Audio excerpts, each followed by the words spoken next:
this. So the Ukrainian president is shifting his focus to the global south, specifically to India. He believes that India can play a role in the negotiations. According to Zelensky, Prime Minister Modi can influence the course of this war. But will Russia agree to a negotiated truce now, at a time when Russian forces are gearing up to escalate and North Korean soldiers have arrived to fight with them? Ukrainian president Zelensky ने एक बार फिर जोर दिया है कि अगर Ukraine और Russia के बीच कोई ये जंग ख़त्म करवा सकता है तो वो मोदी है। और इसमें उनका ये कहना था कि ये ह्यूज वैल्यू ना सिर्फ एक लीडर के तौर पर नरेंद्र मोदी की है, बल्कि एक huge value as a country India की है। और ऐसा क्यों? क्योंकि दोनों पक्ष ये मानते हैं कि असली जो पीस मेकर है, जो शांति बहाल कर सकता है, वो भारत है। ऐसा वो लोग क्यों सोचते हैं? ऐसा उनके सोचने के क्या कारण हैं? और भारत से इतनी उम्मीदें क्यों हैं उन लोगों की? उन्होंने कहा कि जी ये जंग नहीं होनी चाहिए, ये जमाना जो है वो जंग का या वॉर्स का नहीं है, ये कहा पीएम मोदी ने। शायद इस वजह से दोनों कंट्री जो आपस में एक दूसरे के साथ लड़े चले जा रहे हैं, वो अब प्राइम मिनिस्टर मोदी को जो है पीस मेकर बता रहे हैं। लेकिन हमें ये भी याद है कि ऑब्वियसली यूक्रेन ही ज्यादा चाहेगा कि जंग बंद हो जाए। रशिया भी चाहता है, रशिया को भी जैसा मैंने कहा नुकसान हुआ है, लेकिन रशिया ने इससे फ़ायदे भी बड़े उठाए हैं। मैं आपको एग्जैक्टली अगर सिचुएशन बताऊं ना, बड़ी हैरानी वाली सिचुएशन है। वैसे ही है जाए और मोदी जी कुछ कर दें। और मोदी जी ने बोल भी दिया है कि इनके बीच में शांति, मैं आपको बताता हूं इनके बीच में शांति होगी कब। एक तरफ से भारत डिप्लोमेसी करेगा और दूसरी तरफ से डोनाल्ड ट्रंप अगर प्रेसिडेंट बनता है यूएस का, तब जाके वो बंद करवाएगा। और मोदी जी और डोनाल्ड ट्रंप दोनों मिलकर लड़ाई बंद करवाएंगे, तभी।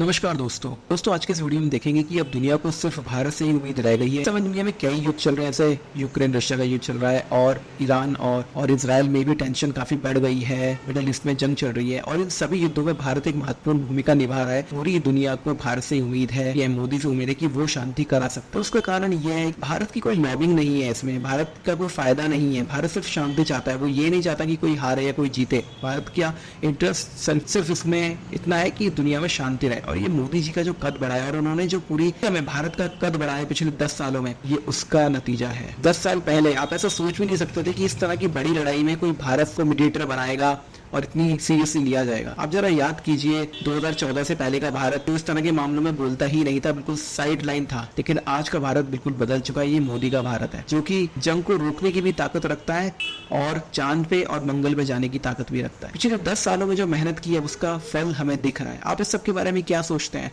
क्या ये सब ठीक है जो मैं बोल रहा हूँ? आप इस सब के बारे में क्या सोचते हैं? क्या आप इसके साथ सहमत है? कमेंट बॉक्स में जरूर लिखिए आपके जो भी विचार हो। आपके विचार मेरे लिए बहुत इंपॉर्टेंट है। वीडियो अच्छा लगे तो लाइक करें, शेयर करें, चैनल को सब्सक्राइब करना ना भूलें। आइए आगे बढ़ते हैं इस वीडियो में और हम लोग डिस्कस करेंगे वीडियो के अंत में। Vladimir Zelensky said Modi can influence the end of war. Talking to Times of India in an exclusive interview, Ukrainian leader said PM Modi can influence the end of the Ukrainian war. This is the huge value of him in any conflict. This is the huge value of India. Ukrainian president Zelensky ने एक बार फिर जोर दिया है कि अगर Ukraine और Russia के बीच कोई ये जंग ख़त्म करवा सकता है तो वो मोदी है। और इसमें उनका ये कहना था कि ये ह्यूज वैल्यू ना सिर्फ एक लीडर के तौर पर नरेंद्र मोदी की है, बल्कि एक huge value as a country India की है। एंड दिस इज़ रियलिटी, इससे आप इनकार नहीं कर सकते। इसकी वजह यह है कि इस वक्त अगर कोई कंट्री जो कि रशिया के साथ भी बहुत अच्छे रिलेशंस रखता है और यूक्रेन के साथ भी, पूरी दुनिया में अगर कोई एक ऐसा कंट्री कि जो किसी भी कॉन्फ्लिक्ट को ख़त्म कराने में एज ए इम्पार्शियल एंटिटी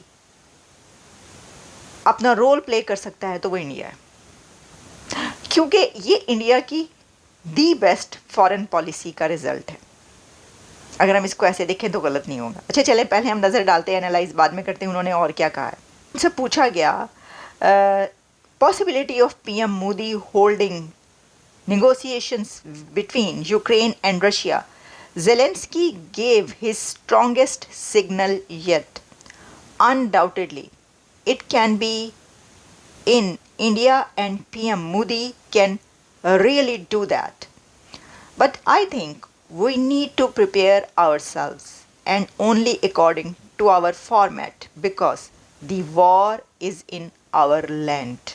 दोनों के बीच जो कॉन्फ्लिक्ट है ऑब्वियसली उसमें यूक्रेन को ज़्यादा नुकसान हुआ है, यूक्रेन की फ़ौजों को, यूक्रेन की आवाम को, यूक्रेन के प्रेसिडेंट एक कॉन्टिन्यूस प्रेशर में रहे हैं. अगर आप देखें इस जब से ये वॉर स्टार्ट हुई है वैसे तो अंडर प्रेशर रशिया भी रहा है, लेकिन रशिया उस प्रेशर में वैसे नहीं रहा जैसे यूक्रेन रहा. यूक्रेन ही ज़्यादा चाहेगा कि जंग बंद हो जाए. रशिया भी चाहता है, रशिया को भी जैसा मैंने कहा नुकसान हुआ है, लेकिन रशिया ने इससे फ़ायदे भी बड़े उठाए हैं. मैं आपको एग्जैक्टली अगर सिचुएशन बताऊँ ना, बड़ी हैरानी वाली सिचुएशन है वैसे ही है कि आप ये देखें कि अगर किसी कंट्री में जंग स्टार्ट होती है तो वो फ़ायदा भी उठा सकता है.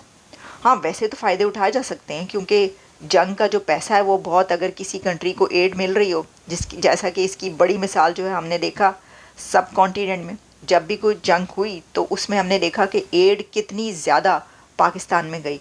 जैसे कि जब रशिया का ही वो जो जिहाद लड़ा गया USSR वाला जब तोड़ा गया उसको, तो एडों पे एड गई है भाई, ट्रक भर भर के, कश्तियाँ भर भर के और जहाज़ भर भर के एड के गए हैं. और यहाँ तक हुआ कि अमेरिका, मतलब किताबों में लिखे हैं सब वाक़यात और छपते रहते हैं. अब हुआ यह है कि दोनों पार्टी चाहती है कि मोदी जी बीच में कूद जाए और मोदी जी कुछ कर दें, और मोदी जी ने बोल भी दिया है कि इनके बीच में शांति, मैं आपको बताता हूं इनके बीच में शांति होगी कब. एक तरफ से भारत डिप्लोमेसी करेगा और दूसरी तरफ से डोनाल्ड ट्रंप अगर प्रेसिडेंट बनता है यूएस का तब जाके वो बंद करवाएगा, और मोदी जी और डोनाल्ड ट्रंप दोनों मिलकर लड़ाई बंद करवाएंगे, तब ये लड़ाई होगी. ये लड़ाई क्यों नहीं बंद हो रही है दोस्तों? हाँ ठीक है, रूस घुसा यूक्रेन में, इसमें कोई डाउट नहीं है, इसमें कोई मना नहीं कर सकता.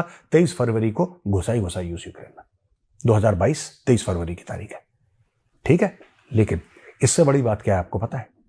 दुनिया चाहती नहीं है लड़ाई खत्म हो. They don't want. आपने देखा होगा कि जब मार लग रही थी हमास की और इजराइल ने सुअर की तरह मारा हमास को, सुअर की तरह मारा हमास को, दौड़ा दौड़ा के मारा है, दौड़ा दौड़ा के, भगा भगा के मारा है. ठीक है जी. दुनिया सीजफायर की बात कर रही है कि नहीं कर रही? अमेरिका से लेकर हर एक पार्टी, चाहे अरब देश हो, चाहे अमेरिका हो, चाहे यूरोप हो, सब एक ही जबान बोल रहे हैं, ceasefire ceasefire ceasefire ceasefire ceasefire. बोल रहे हैं कि नहीं बोल रहे? लेकिन कभी आपने ये देखा है कि यूक्रेन और रशिया के बारे में किसी ने बोला हो सीजफायर सीजफायर? ये नहीं बोल रहे, क्योंकि सीजफायर चाहते नहीं है. ये वहां पे सीजफायर चाहते हैं, यहां पे सीजफायर नहीं चाहते, क्योंकि इनको अभी भी ऐसी उम्मीद है कि ऐसी कुछ बाजी पलटेगी, कुछ हथियार इनका चल जाएगा, कुछ इनकी स्कीम, कुछ इनका प्लॉट, कुछ इनका प्लान, कुछ इनकी स्ट्रेटजी चल जाएगी, जिससे कि रूस के टुकड़े हो जाएंगे. यही दिमाग के साथ ये लोग लड़ रहे हैं और रूस उनको जूते मार रहा है. दोनों जो चाहते हैं रूस जीत जाए. कुछ ऐसे देश हैं, ज्यादातर देश हैं, जो चाहते हैं यूक्रेन जीत जाए, शांति हो जाए. सिर्फ भारत चाहता है, सिर्फ भारत है जो जोर जोर से बोल रहा है कि लड़ाई बंद करो, सबसे पहले लड़ाई बंद करो, सबसे पहले सीज फायर, हॉस्टिलिटीज बंद करो. ये कौन सा देश है? Only India. आप बता दीजिए, क्या यूएस के राष्ट्रपति ने कभी बोला कि वहां पे शांति होनी चाहिए? और अगर बोला शांति होनी चाहिए, जो कि उसने नहीं बोला, पर मैं उदाहरण के लिए पूछ रहा हूं, अगर बोला है तो हथियार क्यों भेज रहे हो? आप हथियार दे रहे हो किसी के हाथ में, फिर चाहते हो शांति हो जाए, ऐसा होता है? यूरोप हथियार दे रहा है, यूरोप पैसे दे रहा है. सोचिए आप इसके बारे में. यूरोप हथियार दे रहा है, यूरोप पैसे दे रहा है, तो ये लोग शांति की बात तो करेंगे नहीं, क्योंकि वो हथियार सरकार नहीं बनाती. दोस्तों, ये आपको मैटर समझना पड़ेगा. जो अमेरिका के हथियार हैं, जो कि सबसे बड़ा दुनिया का कंज्यूमर और सप्लायर ऑफ वेपन्स है, यूनाइटेड स्टेट्स ऑफ अमेरिका, क्या एक भी हथियार उसकी सरकार बनाती है? नो, ये सब प्राइवेट कंपनीज हैं भाई, ये प्राइवेट कंपनीज हैं ये. और प्रेशर ग्रुप्स और लॉबीइस्ट्स, अमेरिका में बहुत बड़ा धंधा है लॉबिंग का. यानी कि आप जाइए और किसी अमेरिकन लॉबी फर्म को आप पकड़ लीजिए. लॉबी फर्म, आपकी कंपनी अमेरिका में या कहीं पे भी, आपने लॉबी फर्म को पकड़ लिया. लॉबी फर्म कहता है कि जी हमें $2 मिलियन दो, हमें $5 मिलियन दो. उसने बोला ठीक है जी, आपकी फीस है. वो लॉबी फर्म जाएगा और वो लॉबी करेगा सेनेटर्स के साथ, कांग्रेसमैन के साथ. ये अमेरिका. दोस्तों, इस वीडियो में हमने देखा कि सिर्फ इकोनॉमिकल इकोनॉमी में ही नहीं, भारत जियो पॉलिटिक्स में ही बहुत ज़्यादा आगे बढ़ रहा है और एक ग्लोबल लीडर बन रहा है, ग्लोबल साउथ का लीडर बन रहा है। अब यही वजह है कि यूक्रेन के जो प्रेसिडेंट है उन्होंने भी दोबारा इस बात को बोला है कि सिर्फ भारत ही इस युद्ध को रुकवा सकता है और ये युद्ध रुकेगा, ज़रूर रुकेगा। बहुत ही जल्द हम इस चीज़ को देखेंगे कि मोदी जी मीडिएटर बनेंगे और इस युद्ध को रोकेंगे। और ये सब देख के पाकिस्तानियों में जलन है, क्योंकि पाकिस्तानी की कोई औकात नहीं, कोई वैल्यू नहीं, कोई पूछता नहीं है। अब ये लोग सोच रहे हैं कि काश हमारे देश में भी ऐसे कोई होता कि इस जंग को रुकवाने में हमारा भी कोई रोल होता। ब्रिक्स में इन्होंने आने की कोशिश की, लात मार के भगा दिया गया और कहीं कुछ पूछता नहीं है। एससीओ में अगर हम देखें तो चीन की वजह से ये लोग हैं, वरना एससीओ में भी इनका कोई काम नहीं है, कोई इकोनॉमी नहीं है। पाकिस्तान ने सिर्फ जंग से फायदा उठाया है। जब जब यहाँ पे जंग हुई, चाहे अफगानिस्तान में हुई हो या जैसे अमेरिका जब आया था 9/11 के बाद, तो उस चीज़ों से इन्होंने फ़ायदा उठाया, एड ली और एड लेके भाड़े के सिपाही की तरह ये लोग लड़े हैं अमेरिका के लिए। ये वजह कि इनकी फ़ौज की और इनके मुल्क की सरकार की कोई इज्जत, कोई रिलायबिलिटी पूरी दुनिया में नहीं है। आप इस सब के बारे में क्या सोचते हैं कमेंट बॉक्स में ज़रूर लिखिएगा। वीडियो अच्छा लगा तो लाइक करें, शेयर करें, चैनल को सब्सक्राइब करना ना भूलें। मिलते हैं अगली वीडियो में, तब तक के लिए जय श्री राम।